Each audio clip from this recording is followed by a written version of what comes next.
afternoon, everyone. Thank you for joining us today for Estate Planning with Intention, hosted by the Endowment for Equal Justice. My name is Melinda Mann, and I'm the Chief Development Officer for the Endowment, the largest sustainable fund for legal aid in the country, and its partner organization, the Legal Foundation of Washington, which is the largest provider of civil legal aid services for low-income families in the state. The foundation funds direct legal representation and systemic reform efforts to dismantle policies that perpetuate poverty and injustice. As a legal fundraising and grant-making organization dedicated to equal justice, we have been using the term "leave a legacy of justice" for a long time. But those words have taken on new meaning today as our country grapples with a growing awareness of systemic racism and racial injustice. Studies show the largest transfer of wealth will take place in the coming decades, which provides an opportunity to consider what that legacy could be for those who want to create a more just and equitable world. Our expert presenters will offer you food for thought and specific information about the necessary components of a will or estate plan and how you can leave a legacy that speaks to your values for generations to come. Before we get started, a few Zoom and CLE housekeeping items. By viewing this webinar, you are eligible for 1 law and legal procedure credit. Please note that if you are joining by phone and wish to receive credit, you can self-report to WISBA through our activity ID number, which is 116-8934. The activity ID will be shared in the chat and available on our website. For those joining by computer, if you included your Washington State Bar number at registration, your credit will be reported within 1 to 2 weeks. A recording of this video will be posted on our website later this week. We'll be reserving time for questions in the last 5 minutes. If you have questions for our panelists during the webinar, please submit your questions via the Q&A function rather than the chat. Again, thank you for joining us today, and I'd like to introduce our moderator, Attorney Mike Longyear of Reed, Longyear, Malnati, and Ahrens, who specializes in estate planning, tax, and litigation. Again, thanks for joining us, and take it away, Mike. All right, thanks, Melinda. It's great to be here, and thank you, everyone, for attending this program. We all appreciate the opportunity to be part of this webinar on this important topic of legacy planning as we look at these issues of wealth transfer and addressing issues related to that. Leaving a legacy is something that's an important part of estate planning, and looking forward to Teresa's presentation today. Before we get started, though, I'd like to share some data with you and let you know you're not alone if you haven't started your will or estate plan or had the opportunity to think about this. Jessica, we have the slide up, right?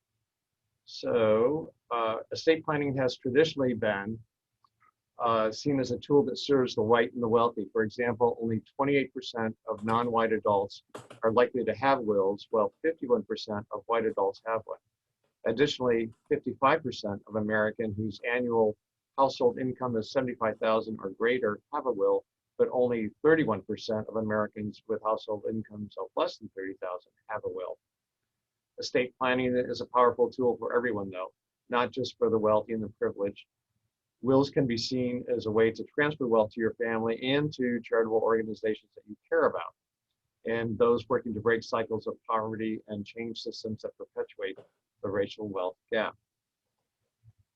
Before I turn the presentation over to Teresa, though, I'd like to take a quick 5-question poll, giving us a sense of how many people here today have thought about or completed a will or estate plan. Okay. So if you can go through and complete that, that would be good. All right.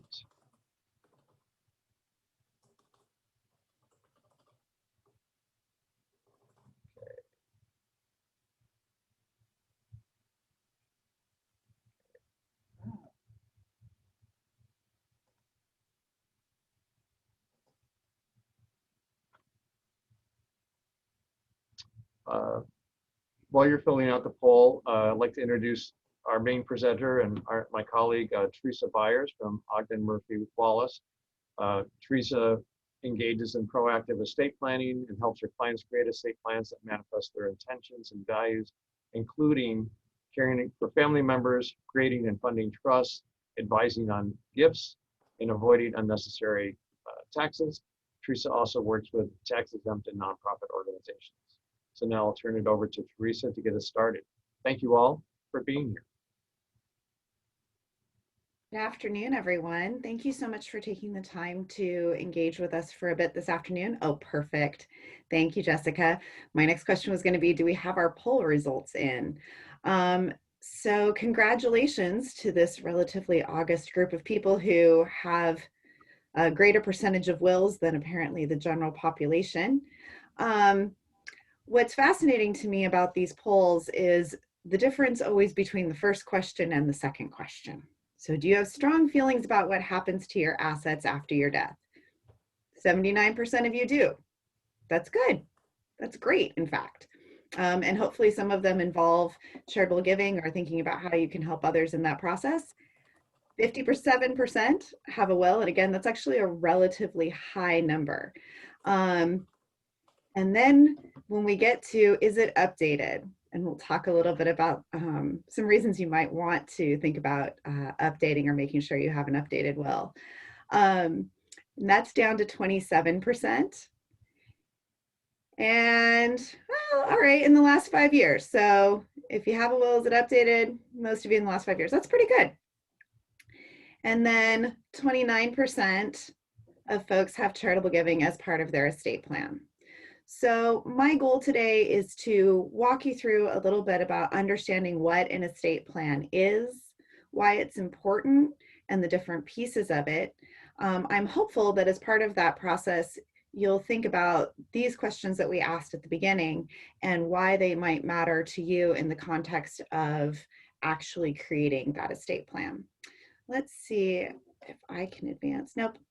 Jessica, can I ask you to go ahead and advance the slide for me, please? All right, so this is always the first question. Estate plan, it sounds big, it sounds a little bit scary, kind of sounds like we're building a bridge to West Seattle. What is an estate plan? Very simply speaking, it's the process by which your assets are managed and distributed upon your incapacity, which most of us care quite a bit about while we're still alive, and death. And we break it down into 3 primary categories. While you're still alive, the process for managing your assets is handled through generally a power of attorney. So this is someone that you nominate to act on your behalf and in your best interests. And then upon your death, we have 2 options really for passing assets. One is an estate planning document that you draft, a testamentary document, which is usually either a will or a revocable living trust. And we'll talk a little bit about each of those. And then the other piece of this are assets that pass by beneficiary designation or contract. So these are assets that no matter what you say in your will or your revocable trust, they don't pass under that document. You actually sign a beneficiary designation form with the custodian of the asset. So this would be life insurance, retirement accounts, those types of things. Jessica, can you advance, please? Thank you. So people, 59% of you, I think, said you had a will.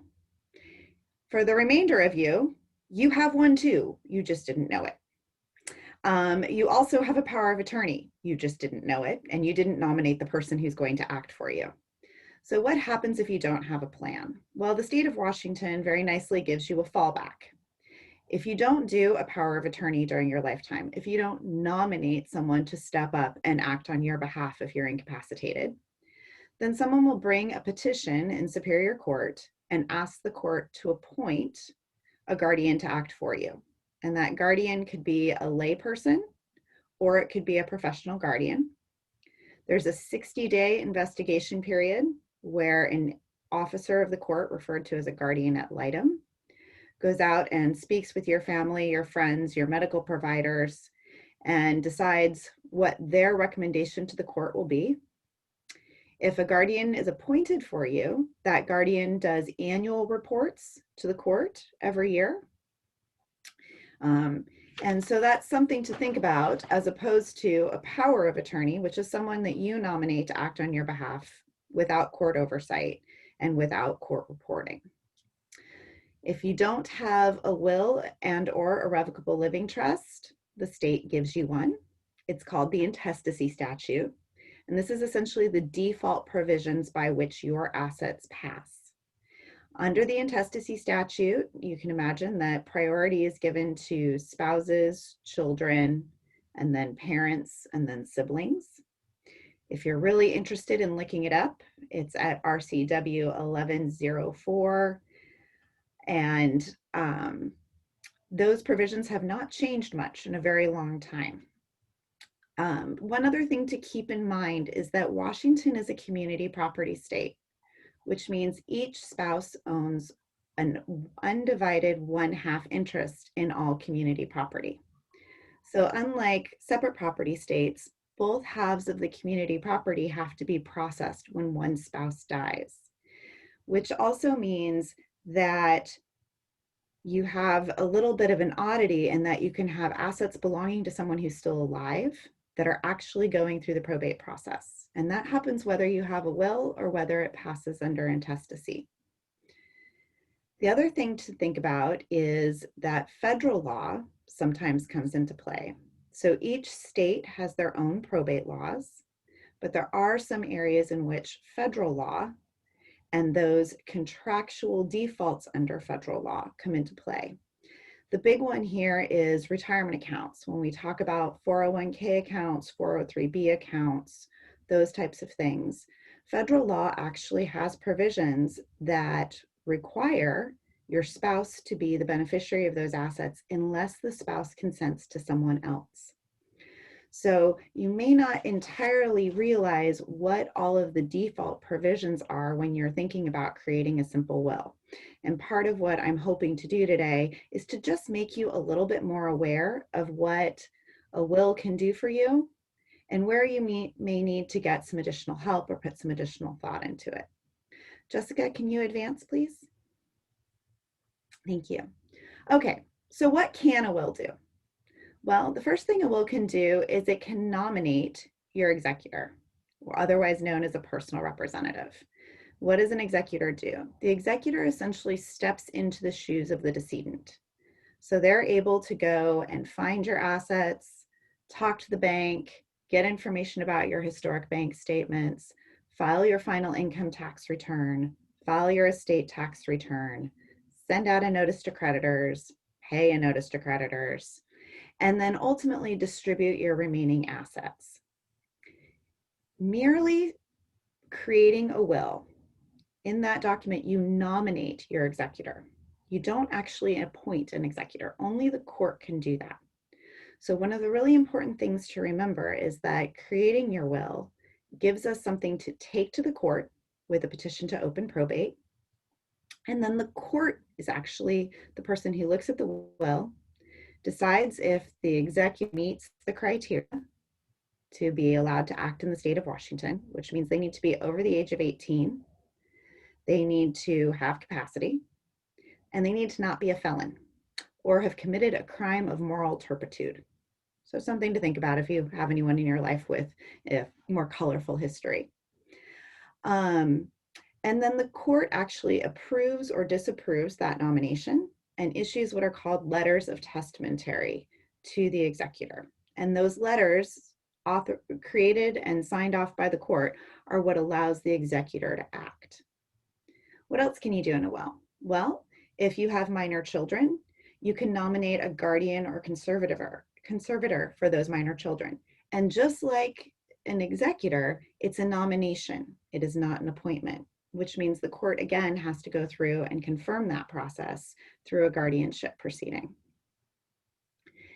You can pass assets that are titled in your name that do not have a beneficiary designation. So these are the things you can touch and feel: your clothes, your household goods, your pets are actually considered tangible personal property. It's also bank accounts, brokerage accounts, business interests that are held in your individual name. So for instance, if I have a bank account held in the name of Teresa Byers, that bank account will pass under my will. I can create a testamentary trust. Why might I do that? Well, this is a trust that springs into existence when the testator dies.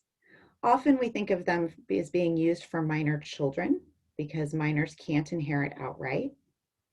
Sometimes we use it because we have younger adults in our lives that we think might need a little additional oversight. So I have a 21-year-old son who I think is great, but I perhaps would not want him to receive everything I have in liquid form, since I'm more dead than alive. The moment I pass away, he might not engage in great decision making at that point. Sometimes we create testamentary trusts for tax planning reasons. So we want to fully utilize either the Washington state or the federal estate tax exemptions, and therefore we create trusts usually for surviving spouses. And then sometimes we create trusts because we have people who really shouldn't receive assets outright. They have some sort of spendthrift issues, or perhaps they don't have capacity to manage those assets properly, or perhaps they're just not the right kind of people to handle the day-to-day investments of what could be relatively large assets. And it's important to remember that most people are a bit like me, and that's it, in that they are worth more dead than alive because they have life insurance. When they pass away, those retirement assets come out, houses are sold and liquidated, and if you live in the greater Seattle area, that can be a very significant liquidity event. The other thing that a will can do is it can allocate taxes and expenses of administration. Now, people sometimes say, well, there's not going to be any taxes when I die. Well, there's going to be at least one, possibly two. The first one is your income tax, because you have to still file your income tax return in the year that you pass away. And then we'll talk a little bit more about this later, but the other is Washington state estate tax or federal estate tax.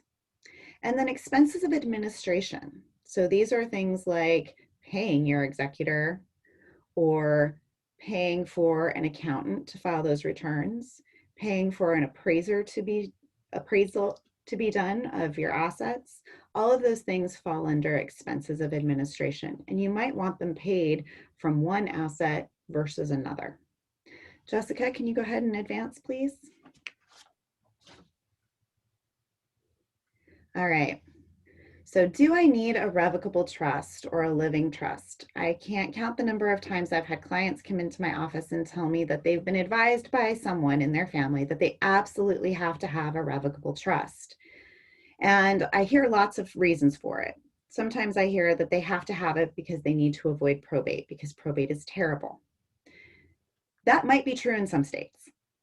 I wouldn't worry overly much about probate in the state of Washington. There are some reasons that it might be a little bit easier to have a revocable trust and fully fund it during your lifetime. And that might make administration easier. But remember, just creating a revocable living trust doesn't actually avoid probate. You have to put all your assets in that trust during your lifetime to avoid probate.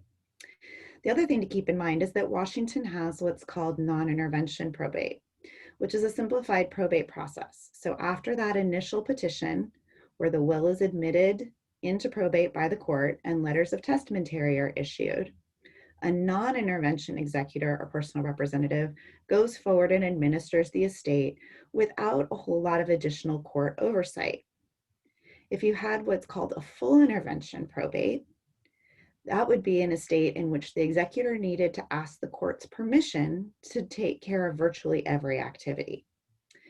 So because Washington has a simplified probate procedure, it's not as critical as it might be if you have friends or family members who live in states with less, I'd say less evolved probate systems. So California, Florida, Hawaii. Those are states that I probably would want to avoid probate in if I could. Washington's not really the problem. So why would anyone in Washington bother to have a revocable living trust? Well, there's a couple of reasons. One is they own property outside the state of Washington. So you may remember at the beginning of this, I mentioned that each state has their own probate laws. And if you own real property in any state in your name, you have to go through probate in that state to transfer that property upon your death. So even if you are primarily a resident of the state of Washington, but you own a vacation home in Coeur d'Alene, Idaho, we're going to do your primary probate in Washington, and we're going to open an ancillary probate in Idaho in order to transfer title to that Coeur d'Alene vacation property. So that's one reason why I recommend that clients consider using a revocable living trust. Another is sometimes I have clients that have privacy concerns. So keeping in mind that your will is filed with the court, it's a matter of public record. Now, realistically speaking, for most of us, nobody's going to go down to the courthouse and pull up our will and start working their way through it. And we don't put confidential information in wills like bank account numbers or things like that. However, you can imagine with some estates or with people who have really significant privacy concerns, either due to fame or fortune or winning the lottery, whatever it is, they might prefer to work with a revocable living trust as their primary estate plan. And that's because the revocable living trust is not filed with the court. It's a non-probate administration process. Another reason that I sometimes use revocable trusts is if I have a client who's going to be moving back and forth between states. Whenever you switch states, you should make sure that an attorney in that new state reviews your estate planning documents. But if I have a client, for instance, that is moving between Washington and California, and as we talked about before, California has a relatively detailed and time-consuming probate process, I might have that client work primarily with a revocable trust. However, even if you have a revocable trust, it is absolutely critical that you still have a will. And those wills are called pour-over wills. They're very, very short wills that essentially say, anything that I have goes into my revocable trust when I die. And the reason we do that is because we have to have a way to get assets into that revocable trust that weren't transferred into the trust during your lifetime. And most of us have those things. We open a new bank account and we forget to title it in the name of the trust. We buy a new car. We open a new brokerage account, whatever it is. And that titling process is really key. Jessica, can you advance us? So what doesn't a will or revocable trust cover? Well, it doesn't cover your retirement accounts. And for a lot of us, that's a really significant portion of our wealth these days. It doesn't cover your life insurance. It doesn't cover any joint bank accounts or investment accounts that are held in joint tenancy with right of survivorship. And this is key because if you have engaged in estate planning, a will or a revocable trust that has tax planning in it, tax planning for a surviving spouse, for instance, but you have joint bank accounts with that spouse, those accounts are going to bypass the estate plan and go outright to that surviving spouse, which can undo the tax planning. And this is a really key issue that comes up all the time. So if you get nothing else from today's conversation, please, please, please take the time to go back and check the titling of all of your assets and all of your beneficiary designations and make sure they line up, because it's extraordinarily common for them not to. Even if you've done an estate plan in recent years, if you've taken up a new job and have a new 401k, or you switched to a new bank and opened a new account, it's really, really common for these titling issues to have an estate plan not work the way we intended it to. Wills and revocable trusts also don't cover pensions, annuities, or other employer benefits. And in particular, if you work for any sort of state agency, those benefits can be significant. So it's really important to disclose them if you're working with an estate planner, and then to go through and make sure again that you've updated your beneficiary designations for those assets. Can you go ahead and advance this, Jessica? Okay, so let's talk a little bit about when you might need to update your estate plan, whether it's your will or your revocable living trust, or even your beneficiary designations and titling of assets. So one time that you might need to update, and this is relatively intuitive to most people, is that you've had a change in your trusted friends or advisors. So a lot of people will name friends or family members rather than professional fiduciaries as their executor or their trustee. But if it's been 10, 15, 20 years, a lot could have happened. That person could be dead, they could have moved away, you might not get along. So those are all reasons to think about going through, taking the time to review your plan and make sure that the people you've put in charge, the people who are supposed to effectuate your plan, are still the right people. The other is changes with children. So I mentioned I have a 21-year-old son. I need a slightly different estate plan for him than I did when he was 5. And it's not because I'm getting rid of the trust for his benefit, but it's because as a 21-year-old, I know him a little better than I did as a 5-year-old. And I can kind of see where he's going with things. Sometimes children end up having some sort of special needs that become more apparent as they get older. They might have married someone you don't like, which is another reason to consider having a trust instead of passing assets outright, because assets that are held in trust are assets that are protected in the event of divorce or separation. So there can be lots of changes with your primary beneficiaries, whether it be children, I suppose, or nieces or nephews, or other friends, or charities. Whatever it is that might have changed the way you see the world and who's important to you and in your life, it's a really good idea to go back and take a look at that.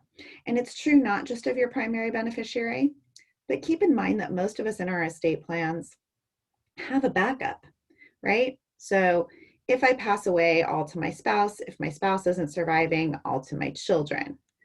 Or if I don't have a spouse, if I pass away, to my children and charity. And if my children don't survive me, to my nieces and nephews and charity, whatever it happens to be. Make sure that those contingent beneficiaries are up to date as well. New assets. So people seem to change their assets far more often than they change their estate plan. Part of that's just a function of people moving around more in their jobs. Part of it, I think, is a function of there being more asset classes perhaps than we had before and different ways of saving. So in the early 80s, people weren't nearly as concerned with doing major estate planning with retirement accounts, whereas today, retirement accounts are worth literally trillions of dollars. So when was the last time you took a look at every single asset that you own and thought about how it's going to pass? Is it going to pass under your will? Is it going to pass via intestacy? Is it going to pass via a beneficiary designation? And when that asset passes, what are the repercussions of that going to be? Have I looked at how retirement assets pass now that we have the Secure Act in place, which was the new law that was passed at the end of 2019, effective in 2020? Beneficiary designations. Again, if you take nothing else from today, please, please, please, please, please go remember to look at your beneficiary designations. If you have not filled them out, the contract fills them out for you. There are default provisions in all of your contracts, and it may be completely different than what you would have intended. And it unfortunately is really common because we don't see the beneficiary designation forms on the estate planner side all of the time, to not have received specific advice. So, this is that comment. Did anyone tell me how to fill these things out in the first place? When I started my new job and I got my 401k beneficiary designation, did I even think about it? Did I call my planner? What am I going to do with this thing? And then changes in charitable values or the ability to act on those values. So this is a really significant part of people's lives, and I think we do a pretty good job of charitable giving during our lifetimes in this country. Statistically speaking, we do better than a lot of other countries. But just like I said, I was worth more dead than alive for my children, the same is actually true of my charitable giving. And it can be really tax efficient, both income tax and estate tax efficient, to engage in charitable giving. It's also the case that our priorities change over time. As we get older and our children are out on their own, we may have a greater inclination to benefit charities, or the charities that we're interested in benefiting may change over time. So it's important to take that moment and ask yourself if your estate plan really reflects the values that you hold. And if it doesn't, How can we make sure that it does? Jessica, can you go ahead and advance? All right, estate taxes. This is kind of the boogeyman, but it's something else to think about. So Washington State is one of the few states that continues to have a state level estate tax. The Washington State estate tax exists completely independently of the federal estate tax, and it allows you to pass up to $2,193,000 to anyone you'd like without having to file a Washington State estate tax return or paying Washington State estate tax. Once you go beyond that level, there is a sliding scale estate tax rate between 10 and 20%. Now, I have heard from any number of people over the years, oh, I don't have $2,193,000. And that's fine. But the tax isn't just on the money in your bank account. It's on your retirement assets. It's on your life insurance, which, I hear people say all the time that life insurance isn't taxable. It's not subject to income tax, but it certainly is included in your estate for estate tax purposes. I have heard people assume that retirement assets were insulated. They're insulated from creditors, but they're not insulated from taxes. Your house, your boat, your coin collection, your Persian rug, all of those things are included in the gross estate, both for state and federal estate tax purposes.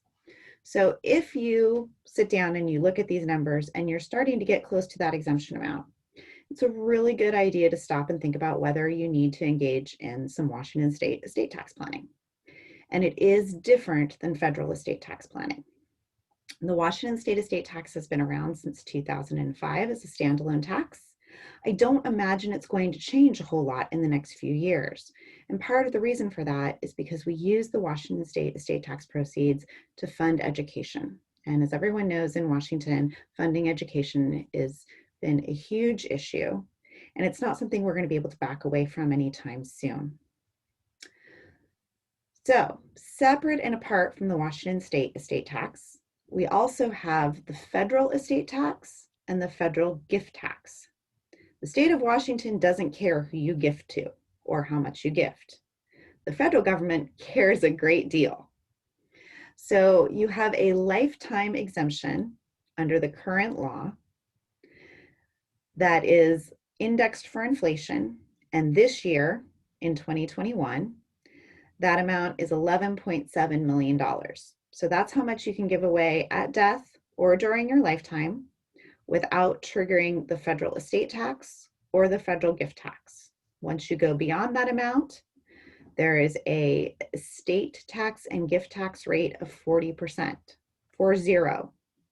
So 40%. So if you're paying both the state of Washington and the federal estate tax, you're looking at a blended rate of about 48%. All of this reporting is done on tax returns. So gift tax returns are due April 15th of the year after the gift. Estate tax returns are due 9 months after date of death, unless you apply for and are granted a 6-month extension. This, you can imagine, can be an issue for folks in that if you have a liquidity issue, you need those funds to pay those taxes, but all of your assets are, say, held in a closely held business or are held in your house or something like some sort of illiquid asset. This can take some planning, so that's another good time to talk about it.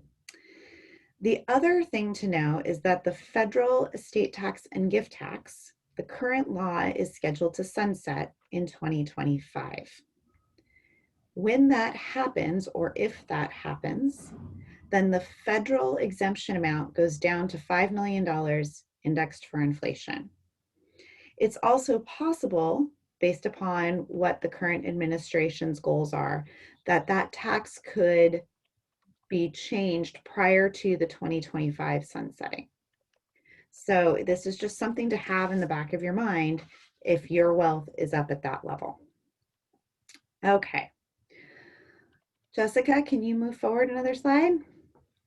Okay, so something new and different to talk about that we've never had a chance to talk about before, and that is the Washington State Capital Gains Tax.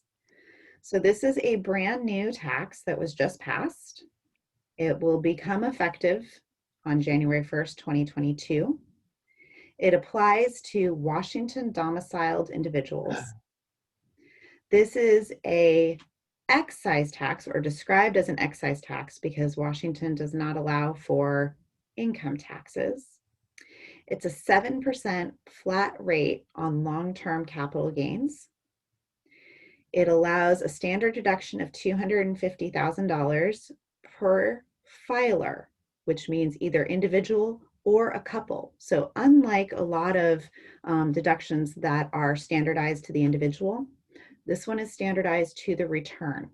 So married couples get the same deduction as a single individual. It excludes a wide variety of different types of long-term capital gains.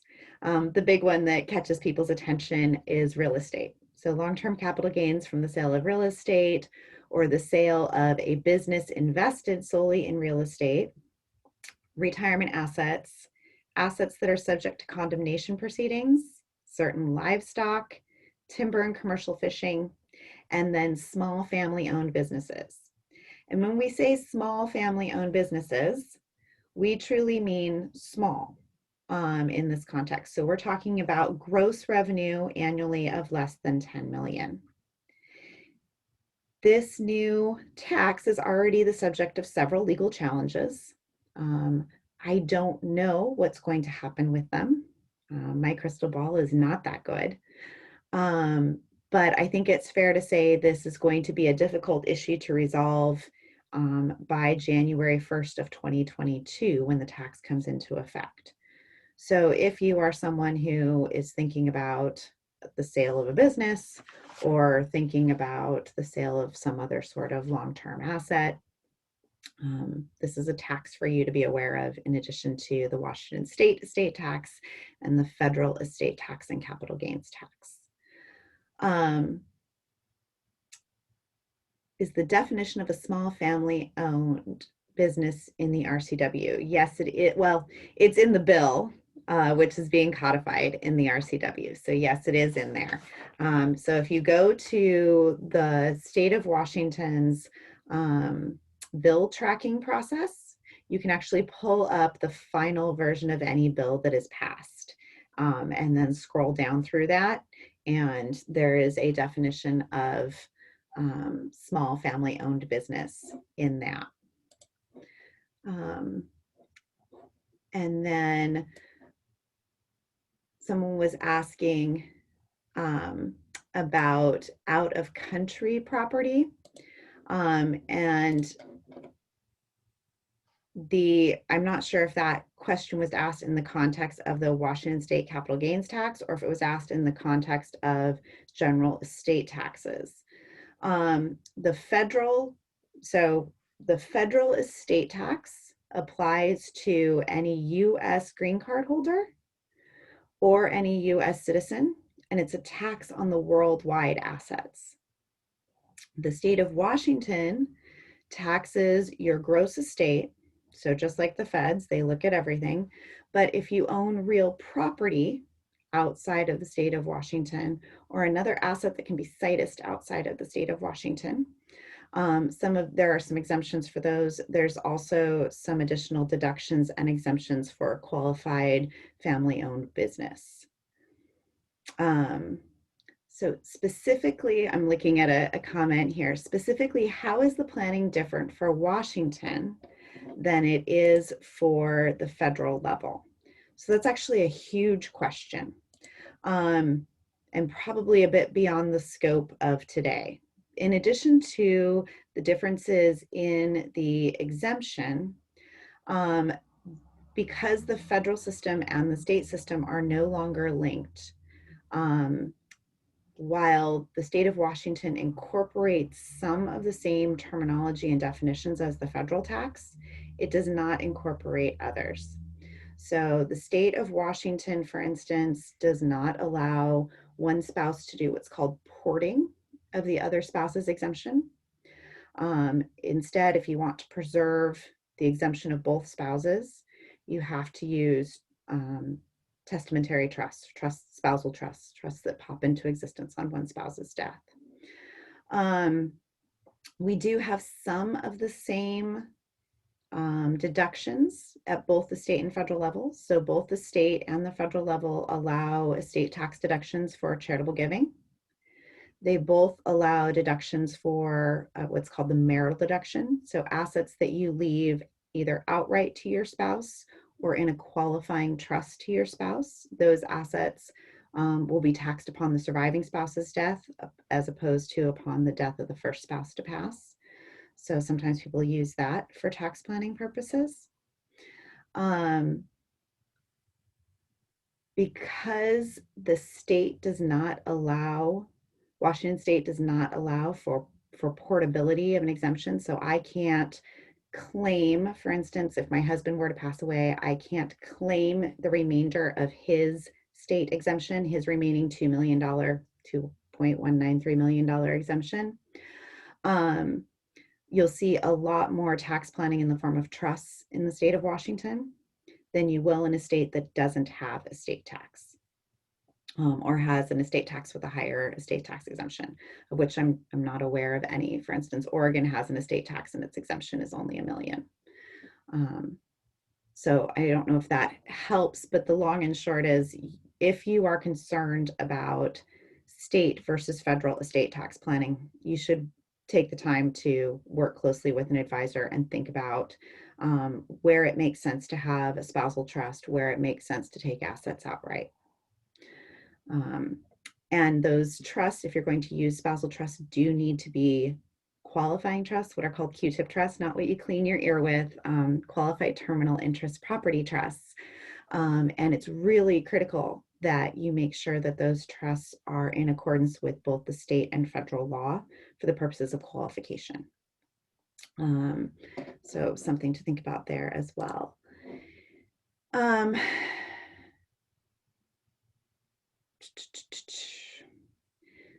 So I think I answered the question about the state estate tax. You can, and spouses, you can pass everything you have to your spouse outright, free of both state and federal estate tax. The problem comes into play when that surviving spouse dies and now has the entirety of your assets and only has their own exemption. So for instance, if my husband and I'm just going to make up numbers as an illustration here. Let's just say my husband and I have $4 million. And we're going to do really easy numbers for the sake of my math head. And that is, we're going to say then, because Washington is a community property state, each of us effectively own $2 million, right? So $4 million community, I own 2 million, he owns 2 million. If I pass away tomorrow and leave him my $2 million, he now has $4 million. But when he dies, his Washington state estate tax exemption is still $2 million. So that $2 million that I gave him will be subject to Washington state estate tax when it passes along to an individual. Now, if he passed that entire $2 million to a charitable beneficiary, then we would avoid the tax. But if he was passing to an individual, it would be subject to tax.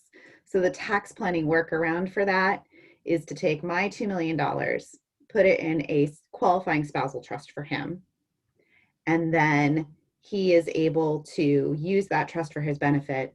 But when he passes away, it's not included in his estate for estate tax purposes. Or if it is included in his estate for estate tax purposes, we've assigned my exemption to it. So we had my $2 million exemption plus his $2 million exemption to fully cover the $4 million we wanted to pass. And most spousal trust tax planning is some variation of that. And how you manage that depends on what types of assets you have, who you're ultimately looking to pass them to, what parameters you might need around that spousal trust. So all of those are things to think about. I'm going to go ahead and pop to the next slide and then come back to some of the questions because it looks like we have some really good ones, but I do want to make sure we get through some of the rest of this as well. So people will say, well, what are the benefits of charitable giving, or why am I talking about charity at all when I'm talking about estate planning? Well, one is for the same reason you do charitable giving while you're alive. It feels good. It feels good to take care of people, to feel like we're part of a larger society, to think that we're paying it forward to the future. I had a great discussion with my kids, and I said, guys, you may or may not get all that much. What if I gave the money to charity and I paid to make the world a better place? Am I giving you something better than if I gave you all that money yourself? Because it's an expression of our values. If I give to charity during my lifetime, why wouldn't I continue to express those same values upon my death? It effectuates change. And this has been a huge conversation, particularly in the last year. And I think at the very beginning of this discussion today, you saw the huge differential and disparity out there, and that if you believe that that disparity should be corrected or should be changed, this is a great way to do it. And then, of course, charitable giving is tax efficient, right? We all know during our lifetime, if you make charitable gifts, you get an income tax deduction. If you make gifts upon your death, you get an estate tax deduction. If you transfer assets upon your death that are income tax deferred, so a traditional IRA, a 401k, a 403b, if you transfer that asset to an individual beneficiary, they're going to have to eventually pay the income tax on that income tax deferred asset. If you pass it to a charity, they don't. So again, when you're thinking about your estate plan, it's important not just to think about what you have as kind of a big lump and who you want it to go to as a big lump, but who is the best suited recipient for a particular type of asset. So Jessica, can you move forward again? Okay, so easy steps in charitable giving. And sometimes it's hard to dip our toe into thinking about charitable giving, either because of our own needs or because it seems complicated or because we're not quite willing to go through a full overhaul of our estate plan. So one thing to keep in mind is the CARES Act that passed last year in response to COVID. And this allows a $300 above the line deduction for non-itemizers. So some people like that as an initial starting point and a way to think about that. Qualified charitable deductions on IRAs. So you can take your required minimum distributions or other amounts from your IRA, distribute them to charity, you get the charitable deduction, and you, again, don't trigger that deferred income tax. So it can be highly tax efficient as a way to transfer assets to charity. Gifts of appreciated stock. So again, if you were to sell stock, appreciated stock, you would recognize capital gain on that sale, pay the tax, and then if you turned around and made a charitable contribution of the proceeds, you would have still had to have paid that tax first. If you contribute appreciated assets to a charity and they sell the asset, they don't have to pay capital gains tax. And then sometimes people say, well, I just don't want to have to rewrite my whole will or my whole revocable trust to add a charitable beneficiary. And the kind of quick and easy workaround to this is to update those beneficiary designation forms. So a lot of us who've moved between different jobs, we might have 401ks or 403bs or IRAs at different places. And it's really simple to go in to the custodial system and update the beneficiary designation on some of those accounts.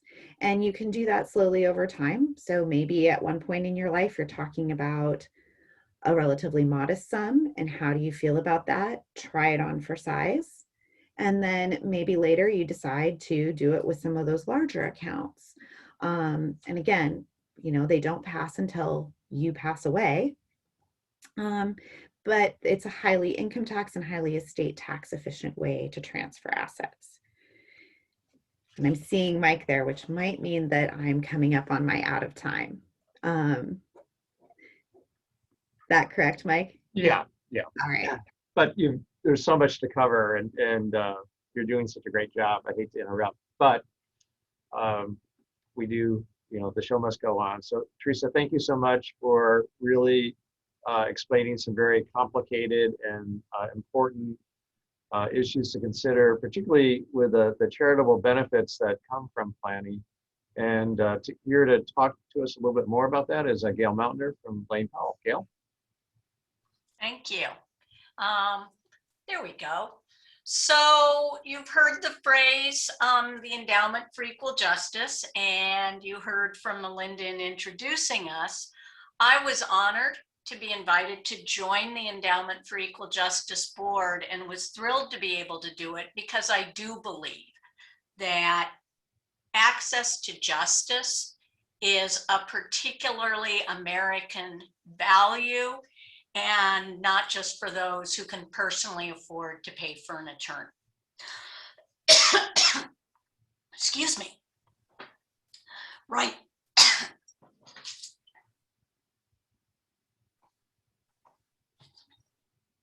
Let's see if I can keep my voice. Right now in Washington, only one person in 4 who needs a civil legal attorney can access that. And that's because of a lack of resources that individuals have, and also the lack of resources, excuse me, in the civil legal aid system. The Endowment for Equal Justice is working to change that so that people in need who have the need now, and because the word endowment is there, for the future, continue to have that access.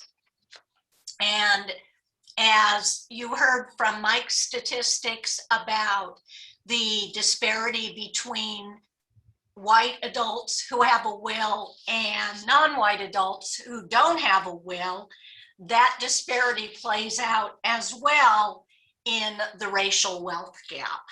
And so one of the ways that we can work together as a community that values all members of society and are working towards racial justice is to ensure that access to justice, which leads to reduction and someday elimination of poverty, will help change that racial wealth gap as well.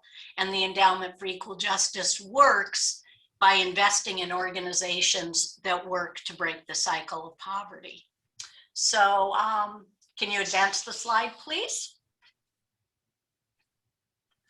So we have talked about all the different ways, and Teresa laid those out for you, all these different ways that you can make a charitable contribution as part of your estate planning.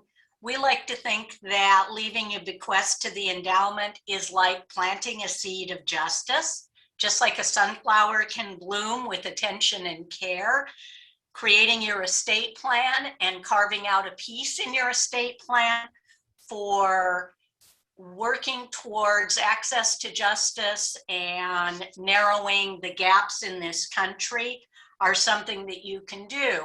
And as Teresa talked about all the benefits, including the feel-good benefit and the living your values benefit, it's a way of demonstrating to your children as well, modeling the values that you hope they will learn from you. So if you can embody your most closely held values and beliefs as part of your estate planning, then you are indeed planting a seed of justice, and hope that you'll consider doing so. So next slide, please. This is a little bit of a recap of Teresa's slide, but says really you can leave a bequest in your will, you can make beneficiary designations on non-probate assets, you can create a charitable lead trust where the charity gets the funds first, an annuity payment out of a lead trust for a period of time, and then the remainder can go to specific beneficiaries, maybe your family members, or you can do a charitable remainder trust where your family members get, or other beneficiaries get, the benefits during their lifetime, and then the remainder goes to charity. So there's a variety of ways to do it. In my own family, we did it what has been described to you by Teresa as the easy way, which is we went to the human resources group at my law firm, and we made a designation on my 401k plan for a percentage to go to a variety of charities, including the Endowment for Equal Justice. And I'm proud to let my children know that. My husband dutifully signed the consent form because it reflects his values as well. And that was a simple way to take care of making that part of our values carry forward and leave the legacy. So I'll turn it back to Mike at this point for any additional Q&A. Gail, thank you so much. And it is, a real opportunity for a family to reflect their values. And I think involving your spouse and your kids as part of that discussion is so important to build that legacy, not only of the gift itself, but of the value of giving and the importance of supporting organizations that reflect the family's values. So we have lots of questions in the Q&A here, and I'm actually going to ask Gail and Teresa to jump in too if there's any particular questions that wanted their attention called out to them. There were a lot of specific questions regarding planning, which I think would best be dealt with on a one-by-one, but certainly Teresa, you brought up the capital gains tax, new to Washington. Do you want to comment anything else about the new capital gains tax and how that fits into the estate planning picture here? I don't have a whole lot to add, in part because we haven't seen it in practice yet. Yeah. It will be filed, interestingly enough, at the same time as your federal income tax return is filed, even though the way the capital gains tax is described as an excise tax. One of the questions that came up was, is the standard deduction of $250,000 a one-time lifetime exemption, or can it be taken in each successive year? My understanding is that they're looking to treat it just like you would more of the income tax side of things. So it's an annual filing, as opposed to the estate and gift tax side, which is focused on your lifetime giving. So one thing to keep in mind is that just like the Washington state estate tax and the federal estate tax systems exist totally separately, the federal income tax system and the federal estate tax system exist separately. Right. And so working with a group of advisors that can help coordinate that planning is really important. The legislative session was pretty active this year on a lot of issues, but one in particular that for this audience you might consider is the Electronic Will Act that was passed. So I believe Gail or Teresa will correct me, but starting later in July, people in Washington can execute their wills electronically. So it's a good time to look at your will if you have a will, or if you don't have a will. It's a good time to think about doing that and how to update that. So let's see another question here. I see one about wills being filed with the court as public records, and the writer says, I can imagine that some clients would be uncomfortable knowing this. Are they easily accessible to the public?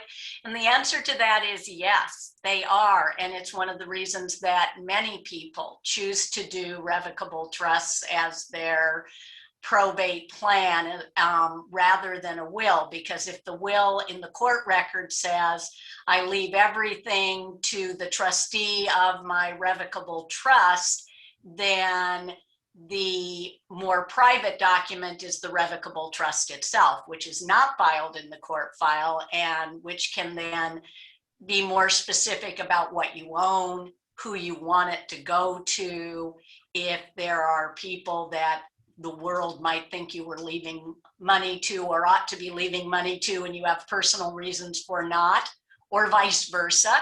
Those can all be in the trust, and you have a much better shot at keeping it from someone who's curious at their kitchen table with their laptop and able to scour the court records looking for your publicly filed will. So privacy is a large motivator for people to use revocable trusts as part of their estate planning. And the same tax planning and charitable planning can be included, whether it's a will or a trust.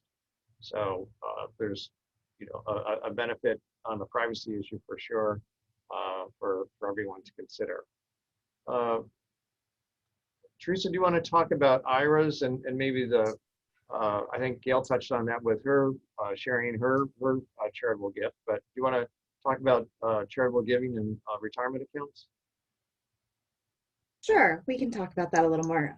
Again, just a reminder that retirement accounts, whether they're IRAs or 401ks or 403bs, are going to pass according to the beneficiary designation.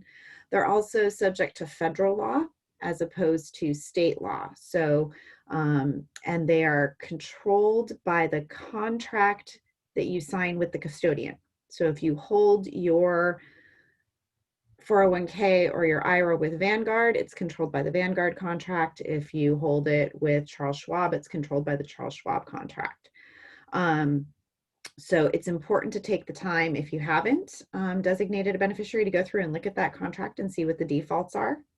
If you're looking to name a charitable beneficiary, one of the things I really like about passing those retirement assets to charitable beneficiaries, in addition to them being income tax efficient, like I talked about, you know, they avoid triggering any deferred income tax when they pass to charity. The other thing I like is that you don't have to wait through the administrative process. So whether it's the probate process for a will or the trust administration process for a revocable trust, if you leave a remainder interest, 10% of my estate, to charity, they have to go through the entire administration period.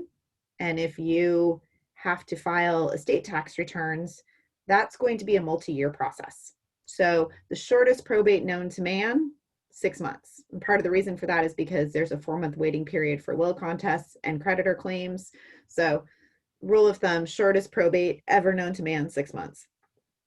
Long end of probate or trust administration,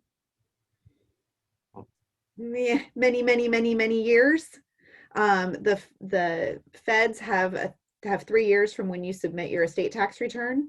So just to get the IRS to give you clearance or Department of Revenue to give you clearance, you're looking at 4 to 5 years. So if one of your goals is to quickly and easily pass assets to a charity, any sort of non-probate asset retirement account is going to go much quicker, because all the charity has to do is send in a copy of your death certificate, and they're going to get a claim packet back from the custodian of your retirement account. They're going to make the claim, and the custodian's going to pay that out.